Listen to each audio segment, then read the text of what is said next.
ప్రశ్నకి వెళ్దాం మనం. మీరు మూడో ప్రశ్న ఏం మాట్లాడుతుందంటే ఇక్కడ కూడా వాడు ఏదో చెప్పిండు. ఆ రిఫరెన్స్ నిజంగా నాకు విచిత్రం అనిపించినాయి. మీ ఇద్దరు కూడా జాగ్రత్తగా వినండి ఒకసారి.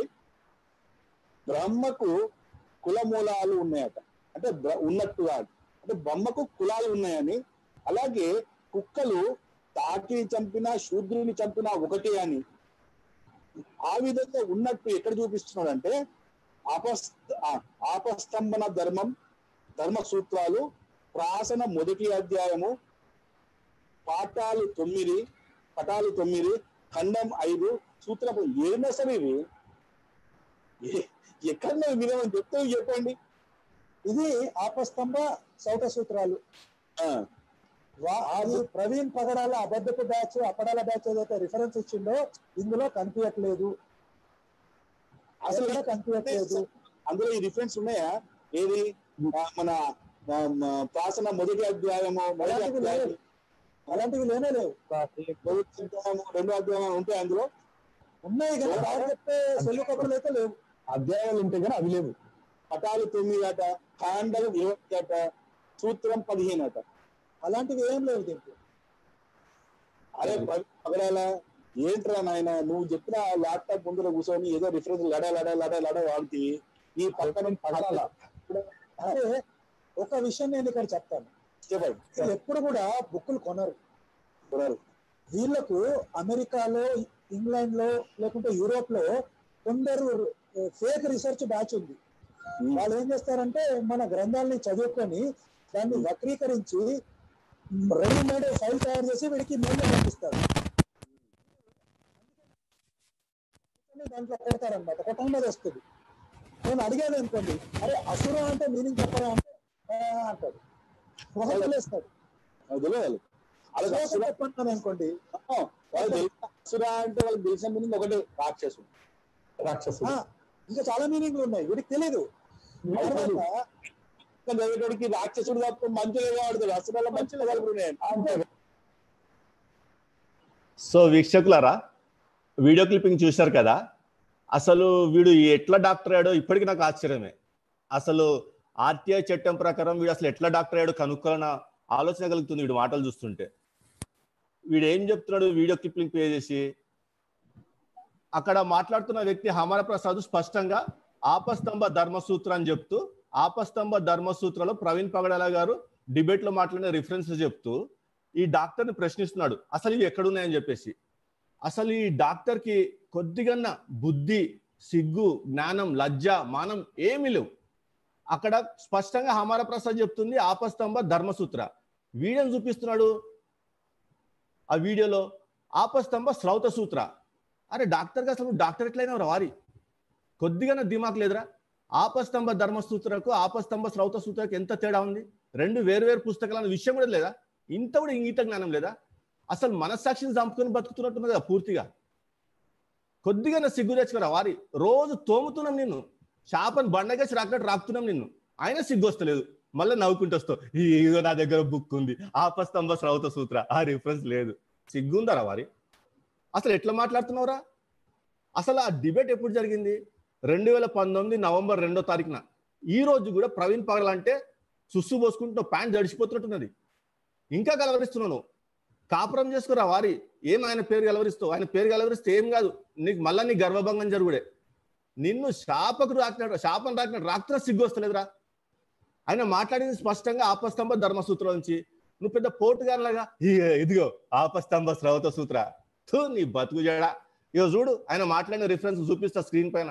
ఇగో ఆపస్తంభ ధర్మసూత్రాలు ఉంటాయి, ఆపస్తంభ గృహసూత్రాలు ఉంటాయి, ఆపస్తంభ శ్రౌత సూత్రాలు ఉంటాయి. అసలు ఏ గ్రంథాలు ఉన్నాయి కూడా తెలియదు నీకు మీ దాంట్లో. వాడంటే పోని అంగుటా చాపు, అడిగినోడు అంగుటా చాపు, వానికి ఏం తెలియదు అనుకున్నాం. నీకేమైందిరా? నీ దిమాక్ ఏమైంది? అందుకే అంటే అలా ఉచ్చ తాగకుర్రా, అలా మలం తినకుర్రా, అలా మలం తినకుర్రా, ఉన్న దిమాగ్ పోతుంది అని చెప్పేసి మొత్తానికి పోయింది నీ దిమాక్. 2019 నవంబర్ నాడు జరిగిన డిబేటు ఈ రోజు కూడా దాన్ని కలవరిస్తున్నావు అంటే, ఆ డిబేట్ గురించి మాట్లాడుతున్నావు అంటే అసలు నీ బతికేంది, నీ కథ ఏంది, ఏడాక దిగజారిపోయినావు. మళ్ళా నిన్ను డిఫెండ్ చేసుకుంటాను నువ్వు పడుతున్న సోపతి ఎవరితోని? అంగుట చాపగాలతోని.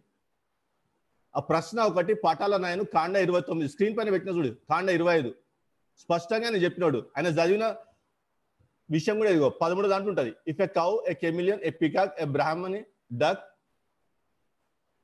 ఎ swan, the vulture called Bhasa, a frog, a ichneumon, a muskrat or a dog has been killed, then the same penance as for a Shudra must be performed అని చెప్తున్నాడు. వీటిని చంపితే ఏం చేయాలో ప్రాయశ్చిత్తార్థంగా శూద్రుని చంపిన గంతే అని చెప్తున్నాడు. ఇదే కదా మాట్లాడింది. ఇంత రిఫరెన్స్ చెప్పి మాట్లాడితే కూడా సిగ్గు లేకుండా ఆ రోజేమో ఆ డిబేట్లో నీ ముఖం చూస్తే నాకే జాలి వచ్చి మా ఆపిన ఇడిచిపెట్టేసి అని చెప్పేసి, నీ ముందు ఆపినా కదా, పోనీ పాపం చచ్చిపోతాడు ఇంటికి పోయి సూసైడ్ చేసుకుంటే ఇడిచిపెట్టేసి అని చెప్పేసి ఆపిన ఆ రోజు డిబేట్లో. నీ ఎదురుగా కూర్చున్నా కదా నేను ఆ రోజు ఈ అనుకుంటే పోతివి, మళ్ళీ పోయినా అంటే ఏడుచుడు స్టార్ట్ చేసినావు.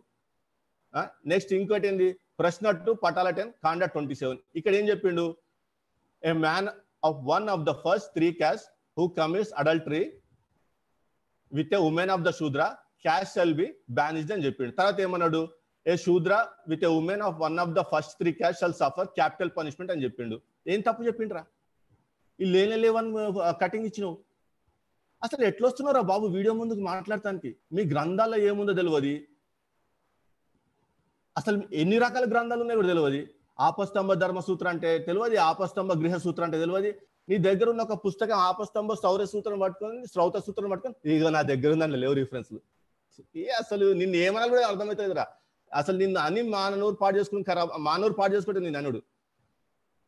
ఇంకేమంటున్నావు, అసుర అంటే అర్థం తెలియదా? అరే బాబు, మేము అసుర అంటే అర్థం తెలియక కదరా నాయన, మీకు దిమాక్ లేదు, మేము చెప్పినా మీరు అర్థం చేసుకోలేరని చెప్పి మేము మాట్లాడడం. ఎందుకంటే మీ నిఘంటు ఆ నిరుక్తలో స్పష్టంగా రాసినాడు అసుర అంటే డెమన్స్ అని. ఇగో స్క్రీన్ పైన పెట్టినా చూడు, కొద్దిగా నా సిగ్గు తెచ్చుకో. మాకు కాదురా తెలియంది, నీకు తా అంటే తూరాదు. ఇది పీక్ ఇచ్చినావు అనుకో, దాన్ని మొదలు చెప్పలు చివరి చెప్పలు, నువ్వు మళ్ళీ మాకు కౌంటర్లు పెడుతున్నావు. అసుర అంటే బలవంతుడు అని చెప్తున్నాడు బ్రదరు. మళ్ళీ అసుర అంటే రాక్షసులు చెప్పుకుంటా వస్తారు. అసుర అంటే ఎటుగా అంటే సందర్భంతో భావంతో అక్కడ ఉన్నటువంటి దేని సంబంధం లేదు. అసుర అంటే బలవంతుడిగా తీసుకోవాలండి. వాళ్ళకు నిరుక్త మెయిన్ కదా, నిరుక్త చూపిమని చెప్పు. అసలు నిరుక్త ఉందా మన దగ్గర గ్రంథం? సంస్కృత అర్థాలంటే ఎవరో రాస్తే, సంస్కృత అర్థాలు రాయిస్తే సంస్కృత అర్థాలు కూడా ఇష్టం వచ్చినట్టు రాసేసారంట.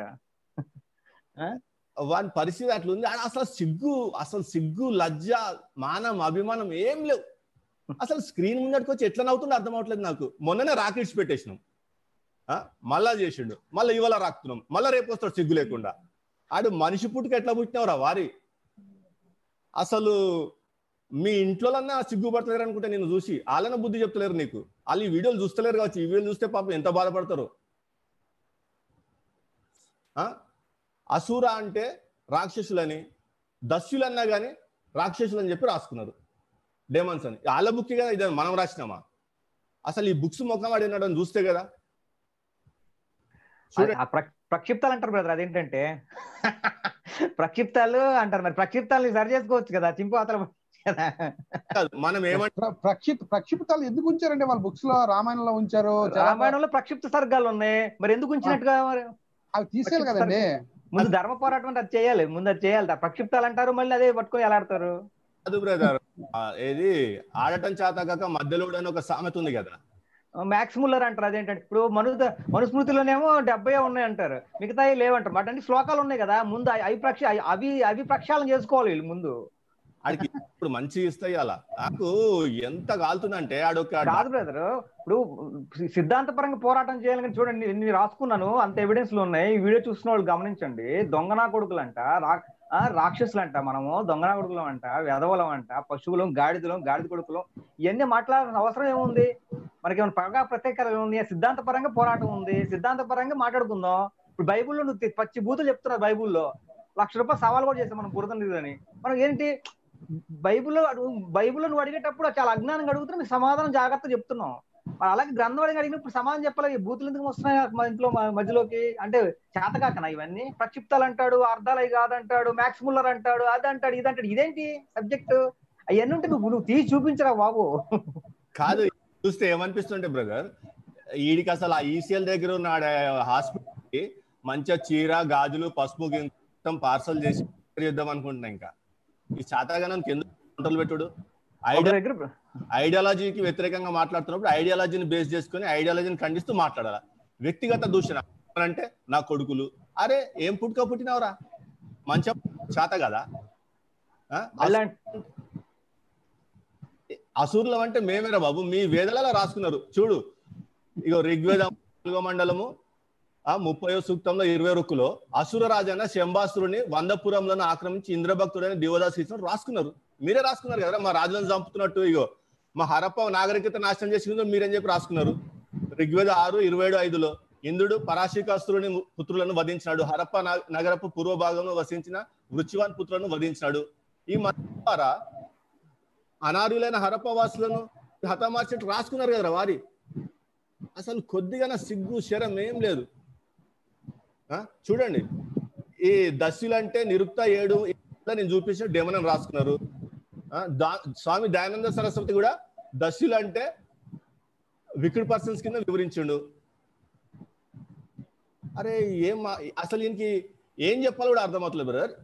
మనస్మృతి గురించి మాట్లాడుతూ మనస్మృతిలో 1వ అధ్యాయంలో 92, 93, 94 అలాగే అప్ టు 101, 102 ఏవైతే శ్లోకాలు ఉన్నాయో ఆ శ్లోకాల్లో బ్రాహ్మణులను క్షత్రియులకు వైశ్యుడు శూద్రుల యొక్క విభజన ఉంది అని చెప్తున్నాడు.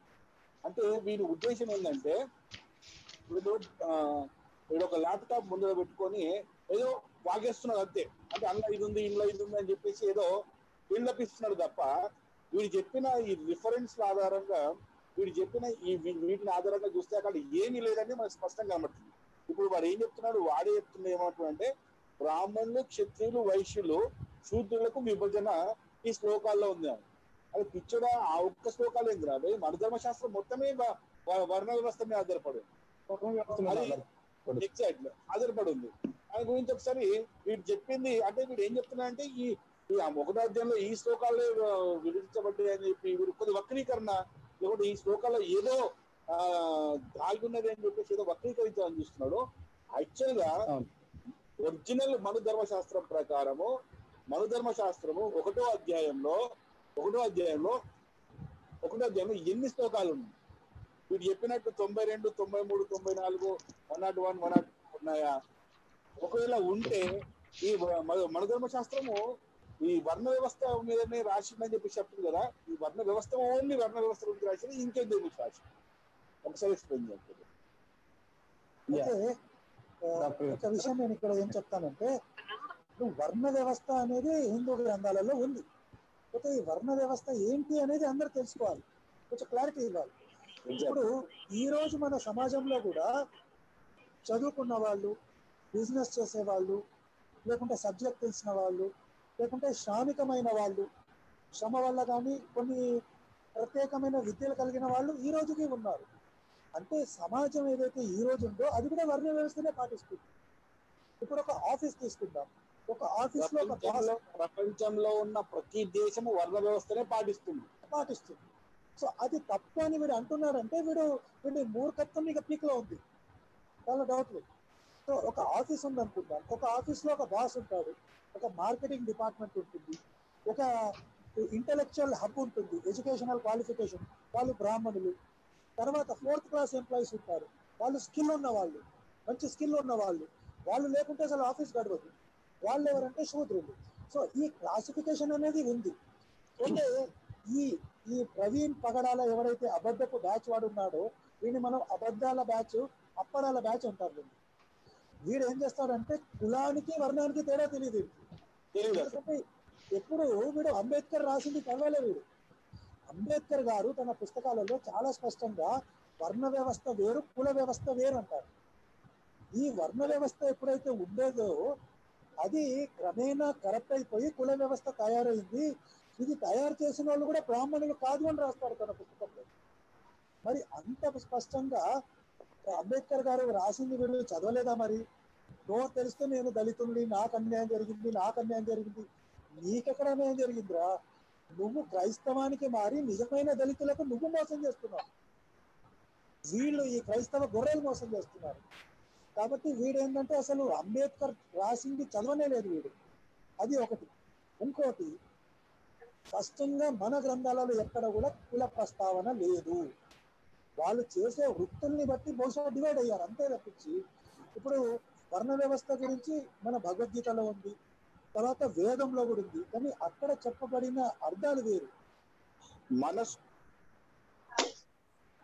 సో బ్రదర్ వీడియో క్లిప్పింగ్ చూశారు కదా, సామాన్ praise the lord. Praise lord brother. ఒక 5 నిమిషాలు తీసుకొని ఇచ్చేస్తా. Okay brother. అదేనండి, వాళ్ళ ముగ్గురికి ఏం చేయాలంటే దానవీర సూరకర్ణ ఒక సినిమా ఉందండి. ఆ సినిమాలో ఒక డైలాగ్ అన్నయ్య ఎన్టీఆర్ గారిది ఒక డైలాగ్ ఉంటది కులం కోసం. సో అది వాళ్ళకి వాళ్ళు ఎప్పుడు వినలేదేమో. అదే బ్రదర్. సో వీక్షకులారా, ఈ వీడియో క్లిప్ ఇక్కడ అంగుటా చాప్ ఏం చేస్తున్నాడంటే, ప్రవీణ్ బ్రదర్ మనుస్మృతిలో చూపించిన శ్లోకాలు లేవు, మొదటి అధ్యాయంలో ఒరిజినల్ మనుస్మృతులు లేవు అని క్రియేట్ చేస్తానికి ట్రై చేశాడు. డాక్టరు మేధావులలో అత్యంత మేధావుడు, అసలు మా డాక్టర్ కంటే మేధావుడు ఎవడు ఈ భూమి మీద పుట్టలేదు, పుట్టడు కూడా. బ్రదర్ ఇప్పుడు పుల్లేరు శ్రీరామచంద్రుడు చదవమని చెప్పింది ఈయనే బ్రదర్. భాస్కర్ రాజు చదవమని చెప్తే కొనుక్కున్నాం బ్రదర్ మేమంతా. ఇప్పుడు తర్వాత ఏమన్నా బ్రదర్ చెప్పేది ఒక్కసారి. తర్వాత ఏమైందంటే అక్కడ అహల్య ఇంద్రుడు జరిగిన దాంట్లో ఇంద్రుడు వచ్చేసి అహల్యని పాటు చేస్తాడు. అక్కడ వచ్చి అంట అహల్య జస్ట్ తప్పుగా అనుకుందంట, అందుకే శాపం అనుకుందని చెప్పాడు. అంత కవరింగ్ అనేది ఎక్కడా చూడలేదు నేను అనమాట. మళ్ళీ పుల్లేరు శ్రీరామచంద్రుడు సూపర్ మొత్తం చూపిస్తూ నీ వీడియో పెడితే దానికి ఇంతవరకు రిప్లై ఇవ్వలా. అంటే చూడండి బ్రదర్, అంత కవరింగ్ లో నెంబర్ 1 అనమాట యాక్టరా, మామూలు యాక్టరా. సో యాక్చువల్గా ఇక్కడ ఏంటి ప్రొజెక్ట్ చేస్తున్నారు, వర్ణ సిస్టమ్ వేరు, క్యాస్ట్ సిస్టమ్ వేరు. వర్ణ system, caste system by birth కాదు, బై ప్రొఫెషన్, అంటే వృత్తిపరంగా వచ్చేటి అని చెప్పేసి వివరించడానికి ప్రయత్నించారు. ఫస్ట్ మా దేడిదిమాగ్ మిత్రులు చెప్పాల్సింది ఏంటంటే, ఒకడు అంటాడు మనుస్మృతి ఎప్పుడో 197 కోట్ల సంవత్సరాల క్రితంది అంటాడు, ఇప్పుడు ఎవరు పాటించలేదు అంటారు. పాటించకపోతే మను విగ్రహం ఎందుకు పెట్టుకున్నారా నాయన రాజస్థాన్ హైకోర్టులో? ఈ ఆర్ఎస్ఎస్ వాళ్ళంతా మనుస్మృతిని కావాలని కోరుకుంటున్నారు. భారత రాజ్యాంగాన్ని ప్రవేశపెట్టినప్పుడు అలిగారు, మాకు అది వద్దు, దాంట్లోంచి మాకు మనుస్మృతి కావాలా, భారత రాజ్యాంగం మేము గౌరవించని చెప్పేసి ప్రకటించేశారు. పైన ఆధారాలు పెడుతున్నారు. ఇంకోటి, అంబేద్కర్ని బాగా పొగుడుతున్నారు కదా, మేము అంబేద్కర్ చెప్పిందే వింటామంటారు కదా. అరే కొద్దిగా మనస్సాక్షి ఉంటే డాక్టర్గా చక్కగా నీకే చెప్తున్నా, నువ్వు నా దోస్తు కాబట్టి నేను ఆడిడానే ఏం అనుకోక, మన ఇద్దరికి చెల్తా. ఎందుకంటే మనం కలిసి ఛాయ్ తాగినాం, బిస్కెట్లు తిన్నాం, కలిసి కూస్తున్నాం కాబట్టి నీకు నాకు నడుస్తుంది. ఆ వేరే వాళ్ళని అంటానికి నాకు అంత లీనియన్స్ లేదు, ఎందుకంటే వాళ్ళు ఎవరు కూడా తెలియదు నాకు. ఆ చిల్లర అవారగాళ్ళతో నేను పట్టించుకోను, వాళ్ళ జోలి కూడా పోను. నాకు కావాల్సింది నువ్వే ముఖ్యం. నువ్వు అంబేద్కర్ ప్రామాణికం అంటావు కదా నాయన, మరి అంబేద్కర్ రాసిన పుస్తకాలు ఏమేమి చదివినవురా? అసలు అంబేద్కర్ ఎన్ని వాల్యూమ్స్ రాసినో తెలుసా? మళ్ళీ మమ్మల్ని అడుగుతున్నావు అంబేద్కర్ గురించి చదివిరా, అంబేద్కర్ పుస్తకాలు చదివిరా అని చెప్పేసి. బిడ్డ, అంబేద్కర్ రాసిన గ్రంథము రచనల ప్రసంగాలు సంపుటం 3లో బ్రాహ్మణ సాహిత్యం ఎప్పుడు వచ్చిందని స్పష్టంగా రాస్తూ, పుష్యమిత్రుని తర్వాతనే ఈ బ్రాహ్మణ సాహిత్యం అంతా వెలువడింది, పుష్యమిత్రుడు వీటన్నిటికీ కారణం అని చెప్తూ, మనుస్మృతి ఎప్పుడు వచ్చింది, గీత ఎప్పుడు వచ్చింది, శంకరాచార్య వేదాంతం ఎప్పుడు వచ్చింది, మహాభారతం ఎప్పుడు వచ్చింది, రామాయణం ఎప్పుడు వచ్చింది, పురాణాలు ఎప్పుడు వచ్చినాయి, అవి ఎన్ని రకాలు, ఎవరెవరు రాసినారు అని స్పష్టంగా ఆ గ్రంథంలో వివరించిండు. మరి ఏం చదివినారు నువ్వు అంబేద్కర్ గురించి? స్పష్టంగా ఇంకేం రాస్తున్నాడు, పుష్యమిత్రుడు సింహాసనం అధిష్ఠించిన తర్వాత అశ్వమేధ యజ్ఞం నిర్వహించాడనటానికి సాక్ష్యం ఉంది. అశ్వమేధ యజ్ఞం సర్వోన్నత సార్వభౌముడు మాత్రమే నిర్వహించవలసిన వైదిక విధి. ఈ విషయంలో విన్స్టన్ స్మిత్ పరిశీలిందని చెప్తూ, బౌద్ధ మత ప్రధాన అక్షరమైనటువంటి అశోకుని శాసనంలో నిర్దేశించబడినటువంటిది అయిన జీవకారుణ్య పవిత్ర భావన బ్రాహ్మణ ప్రభులకు అత్యావశ్యకమైనటువంటిది, మోక్ష మార్గంగా సనాతన బ్రాహ్మణులు భావించేది. ఆయన జంతు బలి నిషేధానికి కారణమైంది. దీనికి వ్యతిరేకంగా బ్రాహ్మణుల ప్రతిస్పందన పుష్యమిత్రుడు అశ్వమేధ యజ్ఞంతో తొలిసారి కనిపిస్తుంది. అదే 500 సంవత్సరాల తర్వాత తిరిగి సముద్రగుప్తుడు అతని వారసుల హయాంలో పరాకాష్ఠకు చేరింది. ఇవన్నీ వివరిస్తూ పుష్యమిత్రుని బౌద్ధ మత హింస ఎంత నిర్దయగా ఉందో బౌద్ధ సన్యాసులకు వ్యతిరేకంగా అతడు వేయించిన దండోర పట్ల అర్థమవుతుంది. ఒక్క బౌద్ధ భిక్షు తలకు 100 బంగారు నాణాలు వెలకట్టడం పుష్యమిత్రుని బౌద్ధ మత వ్యతిరేకత పరాకాష్ఠ. సిగ్గుందారా? బైబుల్లో అరాచకం ఉంది, అది ఉంది, ఇది ఉందని మాట్లాడతారు కదరా. మరి ఈడేం బిక్కిండ్రా? ఈడేం దండలేసిండు అందరికి బౌద్ధ భిక్షులకి. బౌద్ధ సామ్రాజ్యాన్ని బృహద్రటు పదో రాజైన బృహద్రతుని చంపటమే కాకుండా అతని యొక్క క్యాపిటల్ సిటీని తగలబెట్టి సాకేతుకు పారిపోయి వచ్చి సాకేతుకు అయోధ్య నామకరణం చేసి ఈ ఆర్యబ్రాహ్మణుడు కుయుక్తితో అధికారం చేపట్టి మళ్ళీ ఏం చేస్తుండు? బౌద్ధ భిక్షులు చంపుతుండు. బౌద్ధ భిక్షులు ఏం పాపం చేసిర్రా? వాళ్ళు మా మూల నివాసులు, వాళ్ళు మా దేశ మూల నివాసులు. ఈ ఆర్యబ్రాహ్మణులు కాదు మా దేశ మూల నివాసులు. మా మూల నివాసులని కిరాతకంగా నరికి ఈ మను ధర్మశాస్త్రాన్ని రాసి మనం ఇంకా అనగదొక్కుతానికి ఈ ఆర్యబ్రాహ్మణులు కుట్ర బొమ్మితే వాళ్ళ ఉచ్చాల మలం తినుకుంటా తాక్కుంటా మళ్ళీ వాళ్ళకి సపోర్ట్ చేస్తూ మాకు వ్యతిరేకంగా వీడియోలు చేస్తున్నాం. చూడండి, స్పష్టంగా రాసినాడు అంబేద్కర్. ఇది ప్రజలను మోసగించడానికి చేసిన వంచన అనటం నిర్వివాదాంశం. మనుస్మృతి భృగు వంశం పేరుతో కనిపించడం ప్రాచీన సాంప్రదాయానికి నిదర్శనం. ఈ గ్రంథం అసలు పేరు భృగుకృత సంహిత. మనుస్మృతి ఒరిజినల్ ఏమో భృగుకృత సంహిత. మనుధర్మ నియమావళి అనే పేరు కూడా ఉంది. ఈ స్మృతి ప్రతి అధ్యాయం చివరన భృగు నామంకంపై ఉంది కాబట్టి స్మృతికర్త వంశనామం మనకు లభ్యమైంది, కానీ గ్రంథంలో రచయిత అసలు పేరు ఎక్కడా కనిపించదు. అదే సమయంలో అతని పేరు చాలా మందికి తెలుసు. క్రీస్తు శకం 4వ శతాబ్దంలో రచించిన నారద స్మృతికర్తకు మనుస్మృతి కర్తనామం తెలుసు. అతడే ఈ రహస్యాన్ని వెల్లడించాడు. నారద స్మృతికర్త ప్రకారం మనుస్మృతి రచించిన వాడు సుమతి భార్గవుడు. ఇప్పుడు చెప్పుర్రా, అంబేద్కర్ని బాగా ఫాలో అవుతురు కదా, అంబేద్కరే మాకు ఆదర్శము, మాకు అంతా మా ఇది అది అని మాట్లాడారు కదా. నిజమైన దళితులము, నిజమైన హిందూ దళితులము, అంబేద్కర్ రాసిన రాజ్యాంగంలో చెప్పబడిన దళితులం మేమే. ఏం డిమాగ్ సిగ్గుందా మరి? ఇప్పుడు చెప్పురి. ఒకడు వస్తాడు 197 కోట్ల క్రితం రాసిన మను, మరి ఇప్పుడు అంబేద్కర్ చెప్తుండు కదా కాదని చెప్పేసి స్పష్టంగా చెప్తుండు. క్రీస్తు పూర్వం 170 లేదా 150 సంవత్సరాల మధ్య రచించినాడు పుష్యముత్రుడు బ్రాహ్మణ్య విప్లవం. క్రీస్తు పూర్వం 180 సంవత్సరాలు జరిగిందనే దాని ఇప్పుడు మనం మనసులో పెట్టుకుంటే మౌర్యుల బౌద్ధ రాజ్యానికి వ్యతిరేకంగా బ్రాహ్మణ్య విప్లవ సూత్ర ఘటితంగా మనుస్మృతిగా పేరుగాంచిన నియమావళి పుష్యమిత్రుడిచే జారీ చేయబడినట్టు సందేహం లేదు. ఇప్పుడు ఏం చెప్తారా మరిగా? రేపు వీడియో చేస్తానికి వస్తారు కదా. సిగ్గు శరం మానం లజ్జ పొట్టకు ఆ కడుపుకు అన్నం తింటే క్షమాపణ అడుగుర్రి అంబేద్కర్ పేరుని మీరు వాడుకుంటున్నందుకు. నెక్స్ట్ ఏముంది? ఇప్పుడు ఈ ప్రవీణ్ బ్రదర్ చూపించిన రిఫరెన్సెస్లు. ఈ మనుస్మృతి 1వ అధ్యాయము 92వ శ్లోకం, మనుస్మృతి 1వ అధ్యాయము 93వ శ్లోకం. ఈ లేవన్నట్టు మాట్లాడారు. చూడండి. In matters regarding dharma the Brahmana is the lord of this whole world because he sprang out of the best part of Prajapati's body because he is the eldest all and because he upholds the Veda. చూడండి, బ్రాహ్మణుడికి ఎంత అధికారం ఇస్తున్నారు. ఇది మనుస్మృతి 1వ అధ్యాయం 99వ శ్లోకము. The Brahman coming into existence become supreme అని ఎర్తంట బ్రాహ్మణుడు. సో ఇది ప్రవీణ్ బ్రదర్ చూపించి మాట్లాడింది. ఇప్పుడు 1వ అధ్యాయము 101వ శ్లోకము. వాట్ ద బ్రాహ్మణ eats is his own what he ways and his own also what he gives it is due to the good will of the బ్రాహ్మణ దట్ అదర్ పీపుల్ ఎంజాయ్ అని చెప్తూ 1వ అధ్యాయం 102వ శ్లోకం స్పష్టంగా ఆధారాలతో మాట్లాడాడు. మేమేం హౌలేగన్లం కాదురా నీకులాగా. మేము కొన్న మనుస్మృతి నీకులాగా 250 లేకపోతే 5 రూపాయలు 50 రూపాయలు కాదు. మేము కొన్న మనుస్మృతి 20,000. ఇక్కడ చూడు స్క్రీన్ పైన నా ఇన్వాయిస్ పెడుతున్నా. ఇది నా అమెజాన్ అకౌంట్. నా అమెజాన్ అకౌంట్ లో నా పేరు మీద షిప్పింగ్ అడ్రస్ నాది. పేమెంట్ మెథడ్ 20,000 కట్టినారా ఈ మనుస్మృతికి. Manusmriti 10 volumes with Manubhashya of Medhatithi Ganganath జాది. దీన్ని కాదు ఇది తప్పు అని నిరూపించురా బాబు. ఇంకో 1,00,000 రూపాయలు ఇస్తా నీకు. ఈ 20,000 దీన్ని పెట్టినాం కదా, ఇంకో 1,00,000 రూపాయలు నీకు ఇస్తా. ఈ మనుస్మృతి 10 వాల్యూమ్స్ మేధాతి మనుభాషతో గగన్నాథ్ జా ట్రాన్స్లేట్ చేసింది తప్పు అని చెప్పి నిరూపించు. ఏం హౌలే మాటలు మాట్లాడుతున్నావు వీడియో ముందుకు వచ్చి. వ్యక్తిగత దూషణ చేస్తున్నావు. నిన్ను అన్నుడు ఎంతసేపు రా నాయన? నీకు కేవలం ఆ డాక్టర్స్ చదివినావు కొద్దిగా దిమాగ్ ఉంటుందని ఆలోచిస్తుంటే ఇక అలా ఉచ్చాల మలం తిన్న దగ్గర నుంచి నీ దిమాగ్ కూడా పోయింది. ఇంకొకటి బ్రదర్, నేను ఏం ఆలోచించిన అంటే అసలు వీళ్ళు ఎందుకు ఈ విధంగా అబద్ధాలు చెప్తున్నారు రోజు వీడియో ముందుకు వచ్చి. మనం ఇంత పరువు తీసినా, ఇంత సిగ్గు తీసినా, వీళ్ళని ఇంత ఎక్స్పోజ్ చేసినా, వీళ్ళ అబద్ధాలు క్లియర్ గా వీడియో క్లిప్పింగ్ ప్లే చేసి వీళ్ళు మాట్లాడిన మాటలు అవి ఏ విధంగా అబద్ధమో రుజువులతో సహా నిరూపించినా కానీ మరలా సిగ్గు లేకుండా వీడియో ముందు వచ్చి ఎలా మాట్లాడుతుందని ఆలోచిస్తూ సెర్చ్ చేస్తే అర్థమైంది ఏంటంటే వీళ్ళ దేవుళ్ళు అబద్ధాలు చెప్పడానికి పర్మిషన్ ఇచ్చేసినారు వాళ్ళ గ్రంథాల్లో.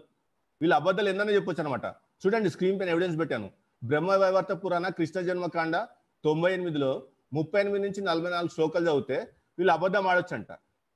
ఇంకా ముఖ్యంగా స్త్రీని మోసం చేయటానికి, ఆమెను అనుభవించడానికి అబద్ధాలు చెప్పొచ్చంట. మత్స్యపురాణ 31:16లో కూడా there is no sin in speaking untruth అంట. అంటే అబద్ధం చెప్పటంలో ఎటువంటి పాపం లేదు. ఇండల్జింగ్ ఇన్ సెక్షువల్ ప్లెజర్స్ అంట. అంటే ఈ సెక్స్ సుఖాల కోసము అబద్ధాలు చెప్పడంలో పాపం లేదు, మ్యారేజ్ విషయంలో అబద్ధం చెప్పడంలో పాపం లేదు. ఇవన్నీ రాస్తూ ఇప్పుడు మహాభారత 8:69లో for the sake of Brahmana falsehood may be అట్టెడ్ అంట. బ్రాహ్మణులకు సపోర్ట్ గా అబద్ధాలు చెప్పొచ్చు అంట. ఇప్పుడు వీళ్ళు చేస్తుంది అదే. ఆ ఆర్య బ్రాహ్మణ మనువాదుల హిందుత్వవాదానికి సపోర్ట్ చేస్తూ అబద్ధాలు మాట్లాడుతున్నారు రోజు వీడియో ముందుకు వచ్చి. వశిష్ఠ సంహిత 16:30లో కూడా ఫర్ ద సేక్ ఆఫ్ బ్రాహ్మణ అబద్ధాలు చెప్పొచ్చు అంట. అంటే వీళ్ళు గ్రంథాల్లో ఏం చెప్పిందో అదే పాటిస్తున్నారు. అరే నాయన, మేము అట్లా మాట్లాడడం రా బాబు, మాకు బైబుల్ స్పష్టంగా చెప్పొద్దు అబద్ధం ఆడొద్దని చెప్పేసి, అది పాపం అని. అరే దిమాగ్ కాబట్టి ఆలోచించిన బిడ్డ ముందుకొచ్చి మాట్లాడేటప్పుడు.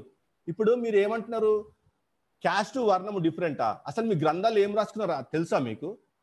ఈరోజు మీకు వేదాల్లోంచి చూపిస్తా, మీ స్మృతులలోంచి చూపిస్తా, మీ ధర్మశాస్త్రాల నుంచి చూపిస్తా, మీ ఇతిహాసాల నుంచి చూపిస్తా క్యాస్ట్ బై బర్త్ అని. ఇగో మీ అష్టాధ్యాయి, పాణిని రాసిన అష్టాధ్యాయిలో స్పష్టంగా వర్ణమన్న క్యాస్ట్ అన్న ఒకటని చెప్పి రాసినాడు. అలాగే వామనాప్టే సాంస్క్రిట్ డిక్షనరీలో క్యాస్ట్ అన్న, జాతి అన్న, కులం అన్న ఒకటని చెప్పి రాసినాడు. ఇప్పుడు ఆచార్య మేధాతి మనుస్మృతి 1-2కు భాష్యం రాస్తూ the term caste is implied to the 3 caste Brahmana, Kshatriya and Vaishya and the term all has been added for the purpose of including the Shudra. ఈ శూద్రులో ఎందరో ఉంటారు కాబట్టి అందరినీ కలిపి ఒక దగ్గర చెప్తానికి శూద్రుల్లో అందరినీ కలిపేసి అని చెప్పి ఇంత చక్కగా వివరిస్తాడు. వర్ణం అన్న, క్యాస్ట్ అన్న ఒకటే అని చెప్పేసి. బై ప్రొఫెషన్ కాదు, ఇట్ ఈస్ బై బర్త్. చూడండి, మొట్టమొదట ఈ కుల వ్యవస్థకు బీజం పడింది పురుష సూక్తము. ఆ పురుష సూక్తము ఋగ్వేద 10వ మండలం 90లో ఉంటుంది. స్పష్టంగా అక్కడ బ్రాహ్మణుడు ముఖం నుంచి అని, క్షత్రియులు బాహు నుంచి అని, వైశ్యులు ఉదరం నుంచి అని, శూద్రులు పాదం నుంచి అని చెప్పి రాస్తున్నారు. ఇక్కడ ఫస్ట్ బీజం పడింది. ఒక్కసారి ఏమనుకోద్దు. ఈ ఋగ్వేద 1వ మండలం 90వ సూక్తము 12వ మంత్రం అండి. ఇక్కడ వీళ్ళు ఏమన్నారంటే వర్ణాలనేది సమాజంలో ఉన్నటువంటి పరిస్థితులు బట్టి జ్ఞానుల్ని, బ్రాహ్మణులని, బిజినెస్ చేసే వాళ్ళని వైశ్యులని, ఇలా బలవంతుల్ని, క్షత్రియులని సమాజంలో ఉన్న మనుషులను బట్టి డివైడ్ చేశారు తప్ప అలా కాదన్నారు కదా. నేను ఇప్పుడు చెప్తుంది ఏంటంటే ఋగ్వేదం 90వ సూక్తము 12వ మంత్రంలో ఇతని ముఖము నుండి బ్రాహ్మణులు, బాహువుల నుండి క్షత్రియులు, తొడల నుండి వైశ్యులు, పాదముల నుండి శూద్రులు జన్మించారు. జన్మ గురించి చెప్తున్నారండి. ఇక్కడ సంఘంలో ఉన్న వాళ్ళని డివైడ్ చేసి చెప్తున్నారు, కానీ జన్మతో జన్మించారని ఉంది ఇక్కడ వేదంలో. అవునవును.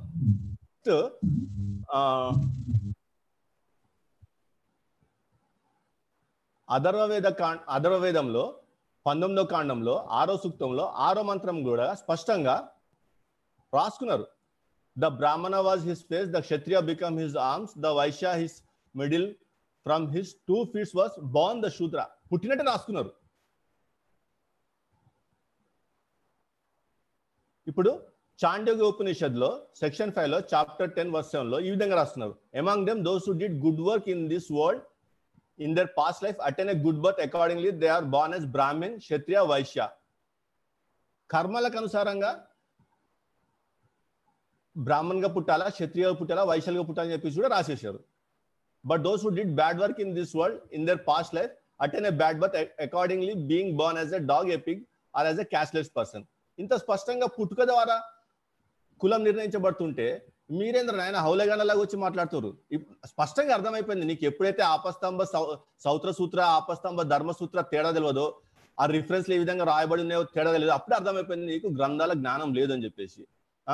ఇది ఉపనిషత్ దర్శనం తెలుగులో కూడా ఉంటది. అందులో కూడా స్పష్టంగా బ్రదర్ జాన్కోయ్ బ్రదర్ మీ వెనకాల ఉంది చూడు బ్రదర్, సెల్ఫ్ లో ఆ బుక్ లోదే నేను ఇది రిఫరెన్స్ పెట్టాను. ఈ బుక్ ని మన పరిపూర్ణానంద స్వామి గారు కూడా దీన్ని రిఫర్ చేశారండి. ఆ బుక్ లో రాశారు. ఓకే అని రాశారు కదా, ఇదంతా వాస్తవం చెప్పేసి అంటే ఆమోదించారు అన్నమాట, ఈ బుక్ ను ఆమోదించారు అనమాట. స్వరూపానంద గారు కూడా ఉన్నారు కదా, ఆయన కూడా వాళ్ళ. సో ఆ బుక్ లో ఏమంటుందంటే, తాము ఆచరించిన పుణ్యకర్మల్ని అనుసరించి ఉత్తమ యోనుల్లో అనగా బ్రాహ్మణ క్షత్రియ వైశ్యులుగా జన్మిస్తారు. అంటే ఈ బ్రాహ్మణ క్షత్రియ వైశ్య స్త్రీల యోనులు ఉత్తమమైనవి. దుష్కర్మల్ని అనుసరించిన వారు నీచ యోనుల్లో అనగా కుక్క, పంది లేక చండాలుగా జన్మిస్తారు. ఇంకా అసలు ఈ ఏ ముఖం పెట్టుకొని మాట్లాడతాడు రేపు వీడియో? క్యాస్ట్ బేస్ కాదని చెప్తానికి, వృత్తులను అనుసరించి ప్రొఫెషన్ అనుసరించని చెప్తానికి. అలా గ్రంథాలు ఇంత మంచి, ఆ యోనులు కూడా ఉత్తమ యోని ఉంటుందంట, నీచ యోని ఉంటుందంట. మళ్ళీ వీళ్ళు భారత మాత స్త్రీ, అసలు మేము స్త్రీకి ఇచ్చే వాల్యూ బైబుల్లో ఇయ్యరు ఏమేమో మాట్లాడతారు. ఇంత చండలంగా రాసుకున్నారు. ఇంకా చూడండి, వజ్రసూచి ఉపనిషత్తు సామవేదానికి సంబంధించింది ఇది. ఇక్కడ there are 4 casts: the Brahmana, the Kshatriya, the Vaishya and the Shudra. Even the Smritis declare in accordance with the words of the Vedas that the Brahmana alone is the most important of them. చూడండి ఎంత స్పష్టంగా వాళ్ళ వేదాల్లో నుంచి మాట్లాడుతున్నాను నేను ఇప్పుడు. నెక్స్ట్, ఈడ అసలు ఆ గ్రంథాలు కూడా చూస్తున్నాడు ఈయన ఫేస్కి ఇంతవరకు పుట్టిన దగ్గర నుంచి.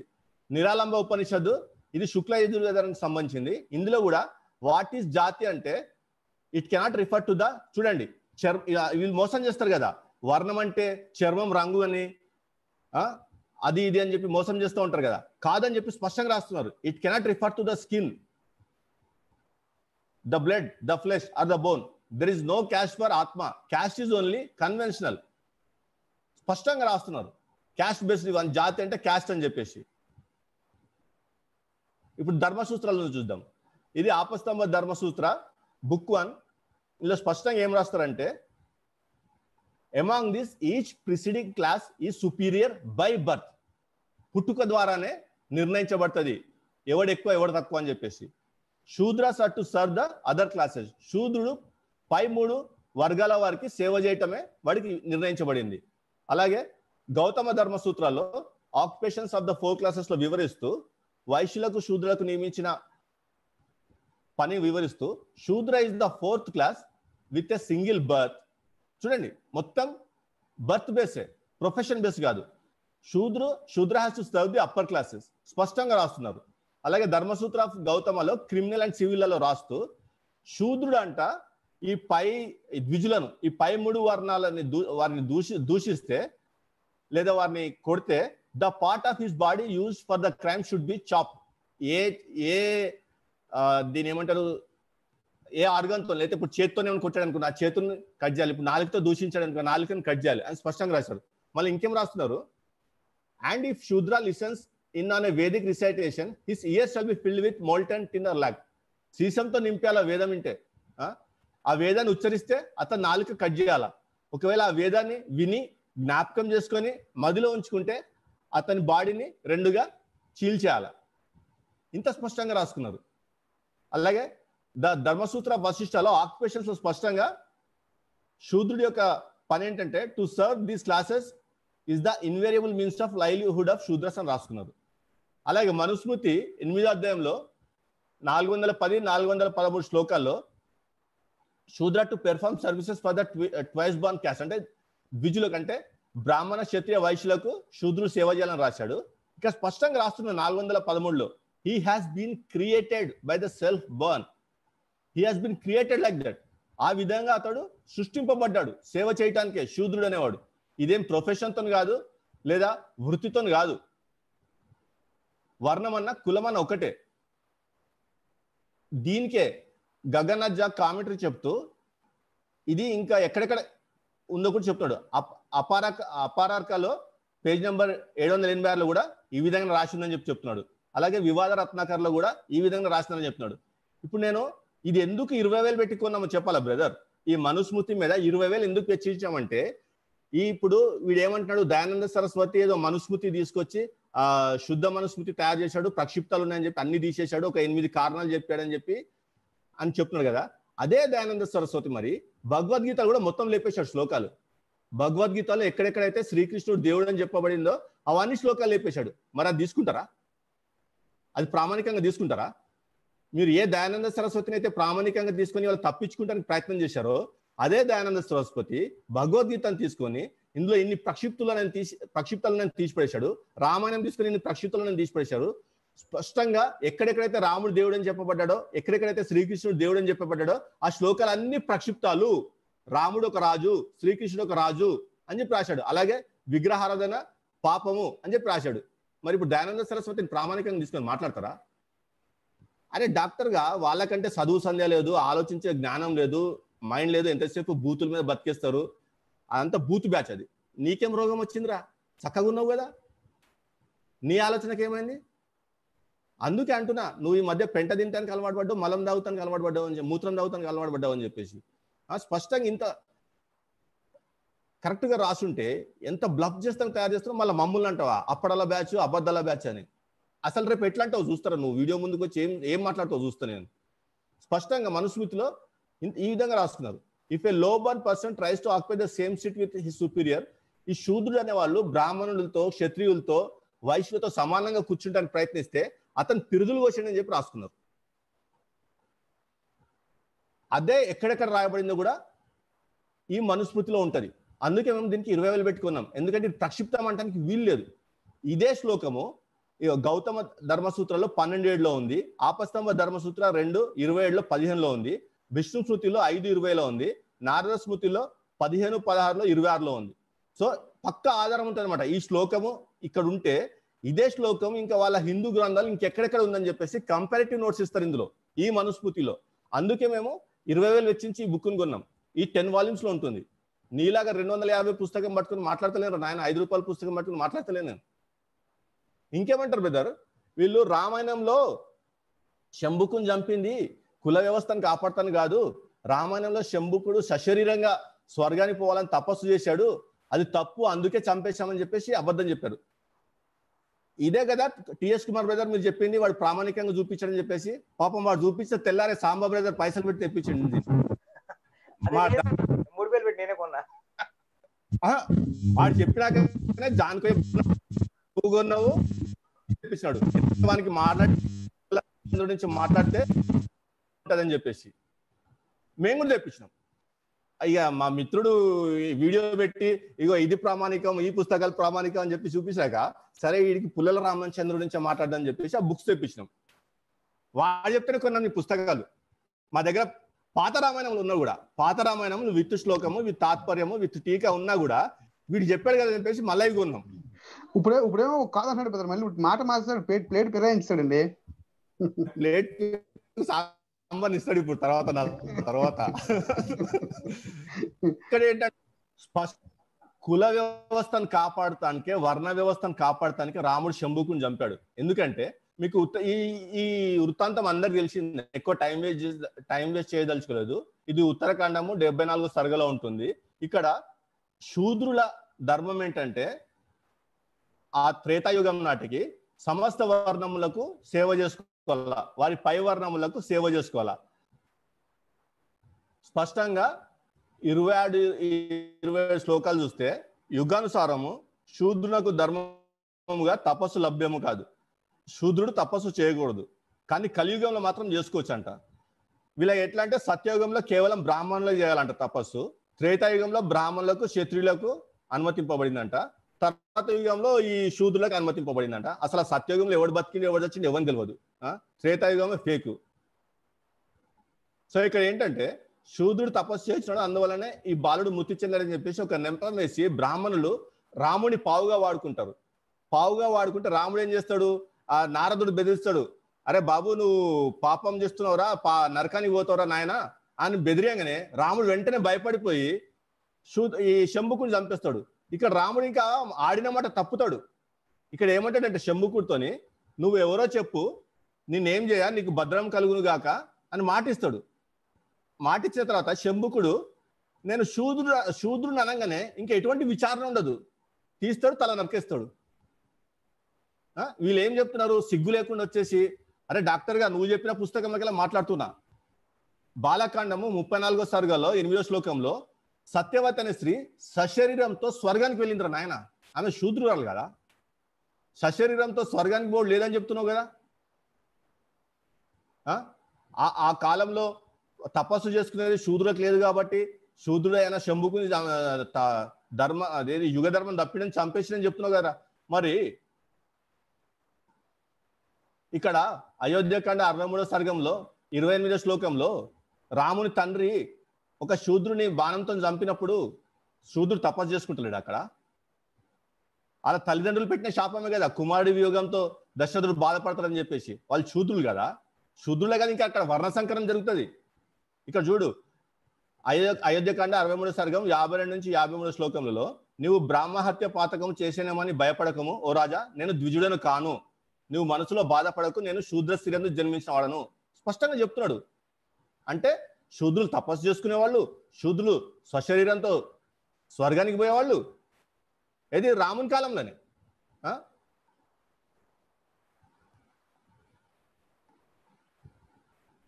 ఇంకా ఈ సంకరం ఇక్కడ వైశ్య పురుషుడు శూద్ర స్త్రీ ఇద్దరు తపస్సు చేస్తున్నవారే, వాళ్ళకి కలిగిన కుమారుడే ఆ కుమారుడిని దశరథుడు చంపుతాడు తెలియక. ఇంకొకటి మనం గమనించాల్సింది ఏంటంటే, శబరి ఎవరు? శూద్ర స్త్రీ కాదా? శబరి తపస్సు చేస్తలేడా? అరణ్యకాండంలోని 74 సర్గంలో ఉన్న 6వ శ్లోకం చూస్తే స్పష్టంగా రాముడు పలకరిస్తున్నాడు ఆమెను, నీకు ఏం తపస్సుకు విఘ్నంలేం కలుగుతలేవు కదా, నీ తపస్సు వృద్ధి పొందుతున్నది కదా అని చెప్పేసి. ఆ వృత్తాంతం మీకు 6 నుంచి 8 శ్లోకాల్లో చదువుతూ ఉంటే అర్థమైపోతుంది. అంటే ఆ కాలంలో త్రేతాయుగంలో వీళ్ళు ఏదైతే యుగ ధర్మం తప్పాడని చెప్పేసి శంభుకుని చంపారో, అదే యుగంలో ఒక శూద్రురాలు సశరీరంగా స్వర్గానికి పోతుంది, ఒక శూద్రుడు తపస్సు చేసుకుంటున్నాడు, వర్ణ సంకరం జన్మించిన కొడుకు కూడా తపస్సు చేస్తున్నాడు, ఆ భార్య భర్తలు కూడా తపస్సు చేస్తున్నారు, శబరి కూడా తపస్సు చేస్తుంది. వీళ్ళందరూ స్వర్గం కొరకే కదా ఇవన్నీ చేసేది, మోక్షం కొరకే కదా. అదే శంభుకుడు చేస్తేనేమో సశరీరంతో స్వర్గానికి పోవటానికి ఆశించడం తప్పని చెప్పేసి అబద్ధం చెప్తున్నారు. త్రేతాయుగంలో శూద్రులే కాదు, స్త్రీలు, శూద్ర స్త్రీలు, వర్ణ సంకరం జన్మించిన వారు కూడా ముని వృత్తిని అవలంబించారని తపస్సులన్నారని తెలుస్తున్నది. పైగా రాముడు ఏమంటారు, ఎవరెవరైతే తపస్సు చేస్తున్నారో వారందరికీ నేను ప్రొటెక్షన్ ఇస్తా అని చెప్తాడు. ఆ ఇచ్చిన మాటనే తప్పుతాడు శంభుకునే విషయంలో. ఇంకా బ్రదర్, ఇప్పుడు మహాభారతంలో కూడా స్పష్టంగా one becomes a Brahmana through original creation or birth స్పష్టంగా రాశారు. The Mahabharata book 13 Anushasana Parva section 143 verse 6 లో. అలాగే the Mahabharata book 12 Shanti Parva section 72 verse 6 లో కూడా it was ordered by Brahman that the Shudra should serve the 3 orders as a menial. Brahmana takes birth on earth as the lord of all creatures, his duty being the keep of the Vedas and other scriptures. స్పష్టంగా కులం అనేది, వర్ణం అనేది పుట్టుకతోనే వస్తుంది. వర్ణానికి కులానికి ఎటువంటి తేడా లేదు. శ్రీమద్ భాగవతం 11:5-5 లో కూడా by virtue of their original birth అని చెప్పేసి స్పష్టంగా రాస్తున్నారు. మళ్ళా భగవద్గీత చాప్టర్ 9 వర్స్ 32 లో కూడా ఏలే అనగా ఓ పార్థ, ఎవరు పాప జన్ములైన స్త్రీ జన్మము, వైశ్య జన్మము, అట్లనే శూద్ర జన్మము వీటిని పొందుచున్నారో. చూడండి, స్త్రీ జన్మము పాపమే, వైశ్య జన్మము పాపమే, శూద్ర జన్మము పాపమే, వీటిని పొందుచున్నారో వాళ్ళు కూడా నన్నే శరణము గైకొని ఉత్తమమైన గతిని పొందుచున్నారు. అంటే పుట్టుక ద్వారానే కదా వీళ్ళు పుట్టింది. అట్లా పుట్టినా కూడా మళ్ళీ నన్ను శరణు కోరి మోక్షం పొందుతానని చెప్తున్నాడు కదా. మళ్ళీ ఇదే భగవద్గీతలో 18:47లో పరధర్మము స్వీకరించి దానిని సమగ్రముగా ఒనరించుట కన్నను అసమగ్రముగా ఒనరించినను స్వధర్మమునందే నియుక్తమగుట మేలైనది. గుణములను అనుసరించి నిర్దేశింపబడిన కర్మలు ఎన్నడూను పాప ఫలములచే ప్రభావితం కావు అని చెప్తూ, శూద్రుల ధర్మములు వారి వారి గుణములను అనుసరించే నిర్దేశించబడినవి. అంటే ఆల్రెడీ డిసైడెడ్, ముందే నిర్దేశించబడినవి. ఇంకెట్లా మారుతారు? మళ్ళీ ఏం చెప్తున్నారు, ఒకరు వేరొకరి ధర్మమును అనుసరించరాదు. ఇదేం చెప్తుంది బ్రదర్, ఒకరిదొకరు అప్డేట్ అవ్వచ్చంట, ఒకరిది ఇంకొకరు అనుసరించవచ్చంట. ఎంత అబద్ధాలు ఆడుతున్నాడు. స్పష్టంగా ఇక్కడ మనం చూస్తున్నాం ఒకరిదొకరు అనుసరించదని చెప్పేసి. అలాగే వీళ్ళ బ్రహ్మసూత్రాలు కూడా శంకరాచార్యుడు కూడా స్పష్టంగా రాస్తున్నాడు, వేదాలు వినటానికి కానీ చదవటానికి కానీ ఆ శూద్రునికి అవకాశం లేదు, శూద్రుడు ఉన్నప్పుడు మనం వేద పఠనం చేయొద్దు, శూద్రుడికి వినపడేలాగా రాస్తున్నాడు బ్రహ్మసూత్రాల్లో. అలాగే అష్టాధ్యాయ పాలనలో కూడా శూద్రుడు అంట వీళ్ళ పాత్రలు తీసుకొని ఆహారం తింటే ఆ పాత్ర అపవిత్రమైపోతాడంట. ఇంకేం రాసుకున్నారు, శూద్రునికి అంట బ్లెస్సింగ్ కూడా ఇవ్వద్దంట. నమస్కారం చేసినప్పుడు తిరిగి నమస్కారం చేస్తూ ఆశీర్వాద వచనాలు పలుకుతాం కదా, అట్లా ఆశీర్వాద వచనాలు కూడా పలుకుద్దని చెప్పేసి రాసుకున్నారు. వీడు బాబాసాహెబ్ అంబేద్కర్ బుక్కులు బాగా చదివిన అని చెప్తుంది కదా. బాబాసాహెబ్ అంబేద్కర్ అంట బ్రాహ్మణులు సృష్టించలేదు ఈ కులాలు అని చెప్పినంట అని స్పష్టంగా రాస్తున్నాడు. హిందూ మతంలో చిక్కుముడులు 4వ సంపుటంలో రచనల ప్రసంగాలు మనువు ఉన్మాదం లేదా మిశ్రమ కులాల మూలంపై బ్రాహ్మణుల సంజాయిషి. ఇక్కడ బ్రాహ్మణులకు ఎక్కడ సపోర్ట్ చేశాడు? బ్రాహ్మణులకు సంబంధం లేదని ఎక్కడ చెప్తున్నాడు? స్పష్టంగా మనువుని తీసుకొచ్చి వాడికి ఉన్మాదం ఉంది, వాడే ఇవన్నీ చేసినాడని చెప్పి రాస్తున్నాడు. అట్లా వివరిస్తూ ఆ గ్రంథంలో 60 కులాల దాకా తీసుకుపోయినారు ఆ శూద్ర కులాలు అని చెప్పి రాస్తున్నాడు. సో ఇది విషయకులారా, స్పష్టంగా ఈ మా డాక్టర్ గారికి ఆపస్తంభ ధర్మ సూత్రం అంటే తెలియదు, ఆపస్తంభ సౌత్ర సూత్రం అంటే తెలియదు. అలాగే మసిపూసి మారడికాయ చేసి బ్లఫ్ చేస్తూ వర్ణము కులము వేరని వివరించడానికి ప్రయత్నం చేశాడు. అలాగే వర్ణము కులము ప్రొఫెషన్కి అంటే వృత్తిని బట్టి నిర్ణయింపబడతని చెప్పి చెప్పడానికి ప్రయత్నించాడు. కానీ వాళ్ళ గ్రంథాల ఆధారంగా వాళ్ళ వేదాలలో కూడా కులము బై బర్తే జన్మతః వస్తుంది, వర్ణము జన్మతః వస్తుంది. వాళ్ళ వేదాలలో, వాళ్ళ ఉపనిషత్తులలో, వాళ్ళ స్మృతులలో, వాళ్ళ ధర్మశాస్త్రాలలో, వాళ్ళ ఇతిహాసాలలో స్పష్టంగా కులమైన వర్ణమైన జన్మత అని చెప్పేసి రాయబడింది. మార్చుకోవటానికి వీలేదని చెప్పి స్పష్టంగా రాశారు. ఇప్పుడు ఎవరు అబద్ధం ఆడుతున్నారు?